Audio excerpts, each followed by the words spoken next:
coming up in all angles, lost in the prison system once again.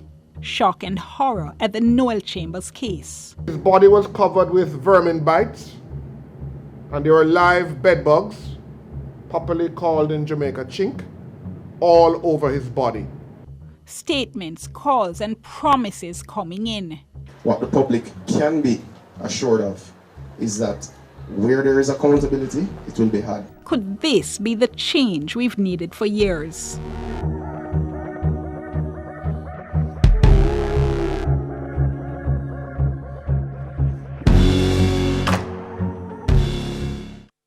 Thank you so much for joining us once again for another edition of All Angles. I'm Dion Jackson Miller, and as always, a very special welcome to our viewers on onespotmedia.com. Now, those bites you saw in the introduction, we've been hearing from all kinds of people over the past week about the death of Mr. Neal Chambers. We've heard from Indicom. You saw there the Commissioner of Indicom, Terence Williams. We've heard from the lawyers. We've heard from the human rights advocates. We've heard from John and Jane Public. Everybody has been weighing in. Today on All Angles, we wanted to hear from people who know the system from the inside out. Hear their accounts of what it's really like and why it is that this call for reform is so important.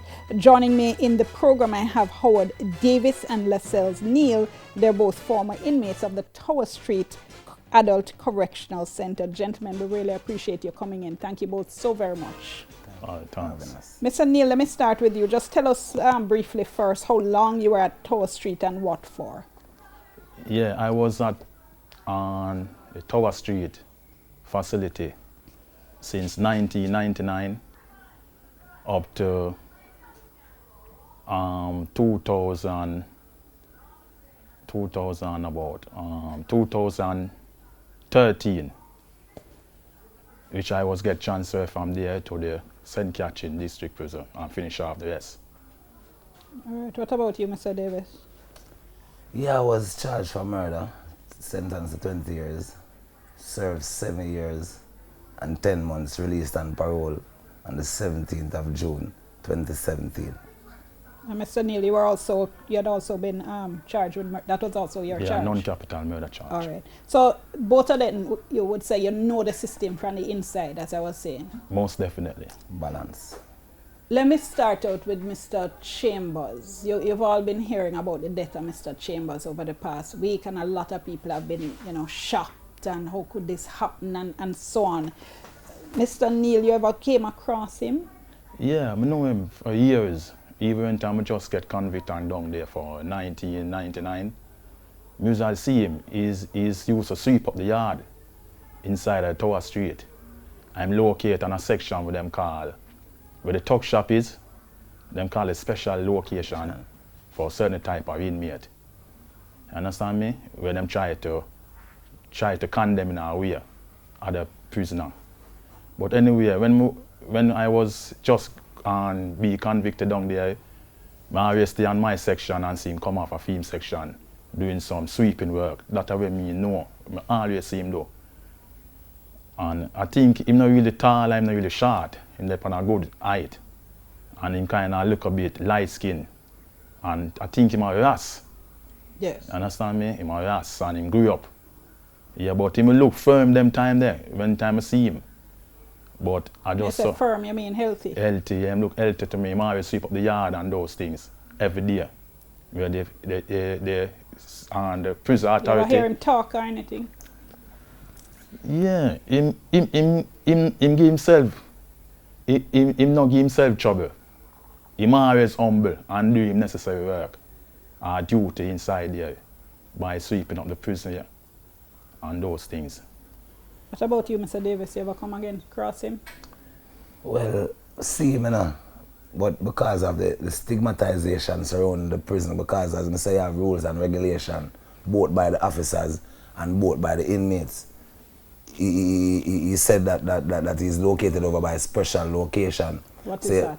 Special location is where people that are most likely, they call them grounds as are probably homosexual in court.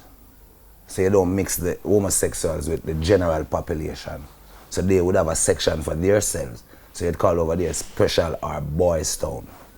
So that is where he located. But we see him in the yard balancing, and sometimes when him going to hospital, you would see him. But we don't interact that much because I locate in population and he's located over by special.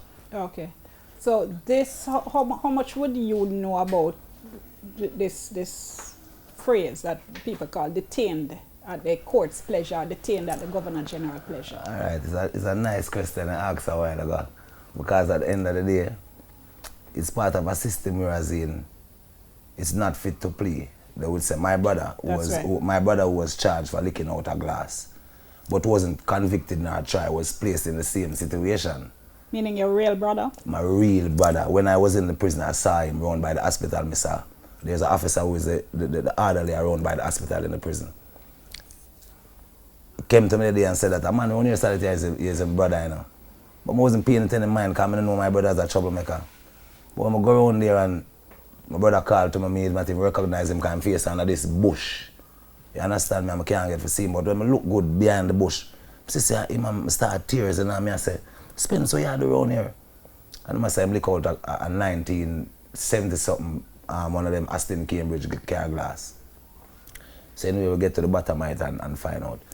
But for me, it was very hurting to know that he wasn't even charged. He wasn't even convicted or tried in the same place where I did something wrong to came there. That felt wrong to you? Yeah, that felt wrong to me because I don't know him as not a negative person. No, on the other hand, when I talk about mental patient or persons which are deemed unfit to play, I think that they have to have a special care for those persons for even to get back fit to play. No, the institution does not provide that subtle comfort for anyone to even be rehabilitated within the mental state of mind, to even go back into the court to be clean. I'm going to come back to that in just a moment, but Mr. Neal, this idea of people being held at pleasure, you ever come across any of those inmates? Or hear that somebody hasn't been to court because they're being held at the court's pleasure? Governor General pledge? Yes. Yeah, a few of them. Some of them locate on section named pre-release. But some of them, they tell lie. Some of them love to tell lie and talk about them get timing, but not so. But the general pleasure allege, you have to fight your case, you know, and write the Governor General, you know, as much as often as can, you know. So would you have people in there? So we heard Mr. Chambers was in there for 40 years. We heard today of 2 other men who have been in there for 50 years. You know of men who would have been in there for years at pleasure? Yeah. But a couple of them me hear about. Understand me? But I can't really remember who is it, but me hear about a couple of them. Yeah, I see you nod your head same time, Mr. Davis. Yeah, because we usually go into the George Davis building where most of the mental persons are located in the prison, GDC. We go around there to work and we speak to a man named Donkey Man, who I think he's around there for 50 years, but those days was about 40. So we would ask him what he's inside there for, and he'd tell us that, you know, just take him up off of the road and carry him come around there. So we and him would have a jovial argument about it, but we were not understanding about his situation directly. Now that it come to light now, I really look and I say some of them on the last of the system from them time until now.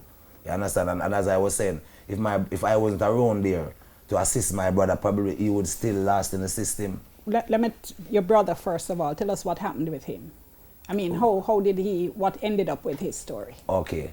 All right, my mother came to visit me because she didn't know that he was in the general penitentiary. So he was taken off the road, brought to general penitentiary without my mother's knowledge. So it was I who found him there. So if it hadn't been for you, yes, family would never have known where he was. He was around there because she had no idea. He was dirty. He was in a state. That's the mental state he was in. Tell me that the system needs to be rearranged. You know, because if you look at my brother, the man dirty. And remember, you know, even the system supposed to have somebody as an orderly, and the officer them that they call, and say, right, oh, this man here looks so. Well, go on, him not look too right, you know. This was about when? This around 2014 there and about 2015. So recently? Yeah, man, recently me I tell you about, man. But as me say, I say, me need that the government need to have somewhere being owned which facilitates the needs of mental persons who get themselves into problem, whether being accused or commit themselves then, so that they don't mingle around there with us, because sometimes, as I said, them need physical recreation to come back out of that mental state that they are in to even go to the court to play. No, so you what is when your mother came to look for you? Yeah, that's when on the and visit. You said to her, hey. Yeah, Spence around here, you know. And I start relate to her, and she start crying to her in the visiting box and ask me, oh, I start share with her. No, remember I'm telling me that is a lady up by Red Hills Road, him lick out the car glass where we were living on by Penn and Terrace. So my mother end up go back around there, go check the lady, talk to the lady say $11,000 for the glass. So we end up, after we had balance it out and sit with that, and him go to court, like, I give him my best suit for come out of the prison. Like, the day when I come out, I didn't know say I come out because I feel the energy. And mom come back and visit me and share with me, say, watch her. The lady said she don't really want to go on a court, I just a compensation for her husband glass. And I saw him get to come out. But if me never did then I feel like say the same thing would have happened to him, because nobody never would have known where him there. Hold that thought for me. We're going to break. When we come back, we'll continue. We're talking to two former inmates. They're giving us their perspectives on this idea of prison reform and the changes that are needed. Remember, our hashtag is TVJ. All angles soon come.